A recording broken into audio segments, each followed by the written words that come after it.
আমরা মনে করেন একটা পিডিএফ এডিট করতে গেলেই দেখি যে পে টু এডিট, সাবস্ক্রাইব নাও। ভাই আমি তো একটা স্টুডেন্ট, আমার পক্ষে তো আর এসব সাবস্ক্রিপশন নেওয়া সম্ভব না। এখন যদি আমি অ্যাডোবি অ্যাক্রোবেট প্রিমিয়ামের একটা সাবস্ক্রিপশন নিতে যাই, আমার মাসিক স্যালারি তো ওই জায়গায় শেষ। সো এটার অল্টারনেটিভ হিসাবে আমরা খুঁজে বের করেছি একটা সম্পূর্ণ ফ্রি অ্যাপ্লিকেশন যেটার নাম হচ্ছে পিডিএফ গিয়ার। চলেন দেখি এই অ্যাপটায় আমরা কি কি করতে পারবো।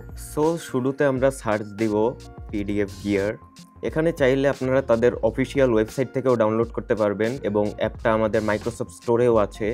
সো আমরা মাইক্রোসফট স্টোর থেকেই ডাউনলোড করি।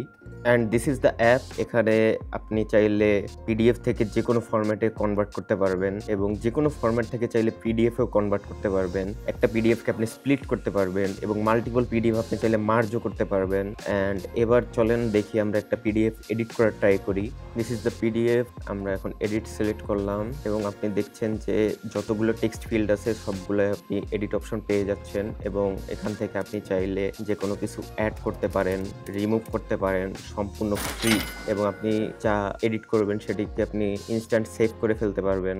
So this is the app এবং আপনি চাইলে সবগুলো আলাদা আলাদাভাবে টেস্ট করে দেখতে পারেন।